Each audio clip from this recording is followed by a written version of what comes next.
ڕاگەیاندنی حزبی کۆمۆنیستی ئێران بە بۆنێ 25 نۆڤامبر ڕۆژی جیهانی خەبات لە پێناو نەهێشتنی توندوتیژی لە دژی ژنان.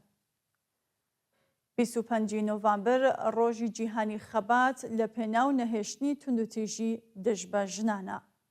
هاوکات ڕۆژی ڕێزلێنانە لە یادی سێ خوشکی خەباتکاری خەڵکی کۆماری دۆمینیکان بەناوەکانی پاتێریا مینۆراڤا مارترێزا میرابل کە لە ساڵی 1960 لەلایەن ڕافائێل ترۆخیلۆ دیکتاتۆری نظامی دەسەڵاتداری ئەو وڵاتەوە کرانە قوربانی.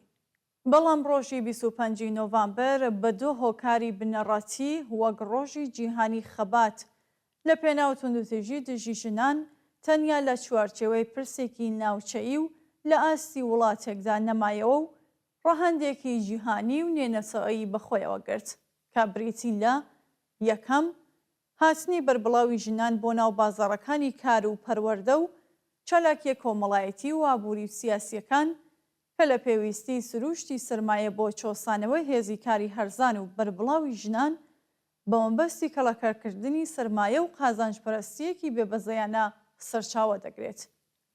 بەڕەوەچوونی توندوتیژی جەستەیی بەشێکە لەم چەوسانەوەیە و بێبەزەیە ئابووریە.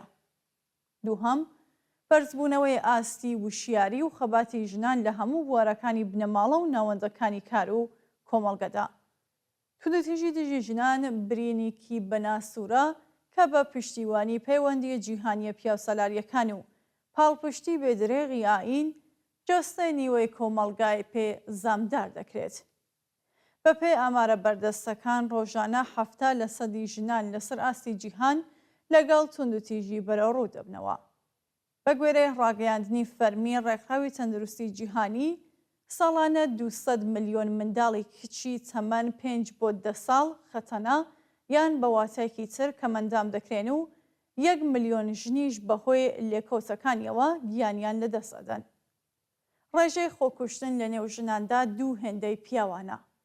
لە هەر 12 شرکەتدا ژنێک دەکەوێتە بەر توندوتیژی یان دەستدرێژی دەکرێتە سەر. ملیۆنان کچی لاو لە سەرتاسەری جیهان بەبێ ئەوەی مافی هەڵبژاردنیان هەبێت ناچار بە هاوسەرگیری دەکرێن.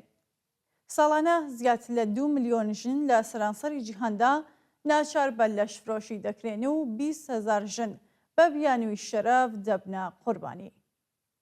لە ئێرانی ژێر دەسەڵاتی کۆماری ئیسلامیدا یەکەم هەنگاوەکانی ستەم و سەرکوت هەر لە سەرسەکانی هاتنە سەرکاری ئەم ڕژیمەوە لە دژی ژنان هەڵگیرا و پایە سەرەکیەکانی ستەمکاری ئاینی و پیاوسالاری لەسەر جەستەی ژنان بنیادرا.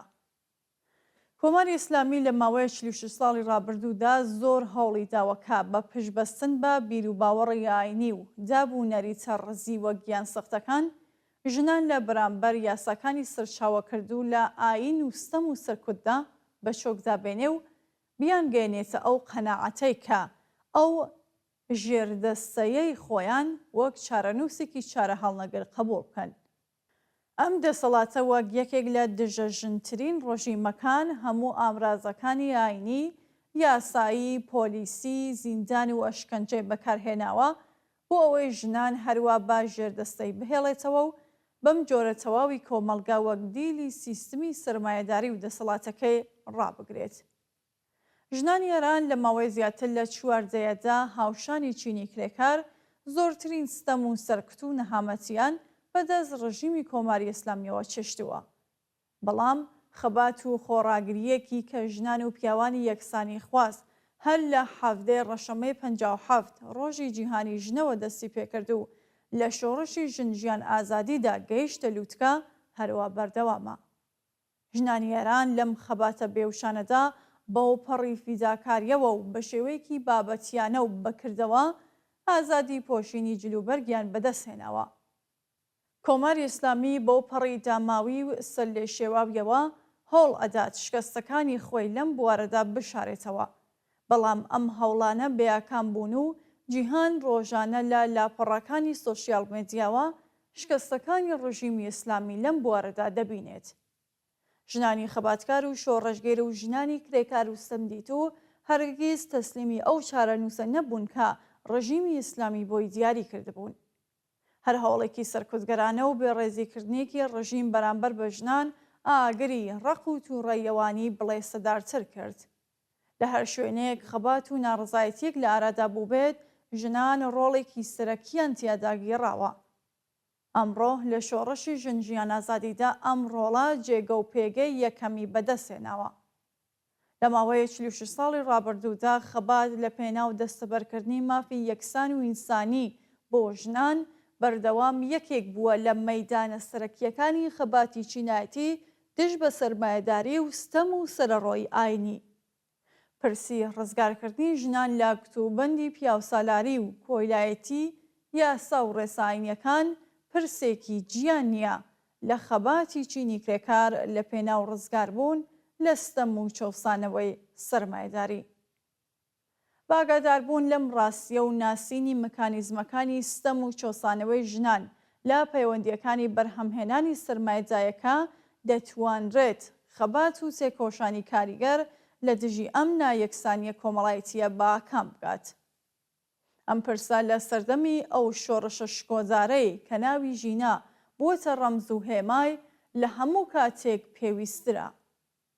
دەستەبەرکردنی یەکسانی ژنان و پیاوان تەنیا پرسی ژنان نییە، بەڵکو ئەرکی ئینسانی سەرجەم ئەو ژن و پیاوە ئازادی خواز و خەباتگیڕانەیەکە لە پێناو ڕزگارکردنی مرۆڤایەتی لە کتوبەندی ستەم و خەفەقان و چەوسانەوەدا خەبات دەکەن. نەمان بۆ توندوتیژی لە دژی ژنان، بژی ئازادی و بەرابەری، بژی سۆسیالیزم. کۆمیتەی ناوەندی حەزبی کۆمۆنیستی ئێران 22 نۆڤامبری 2024 سێ سەرماوەزی 1403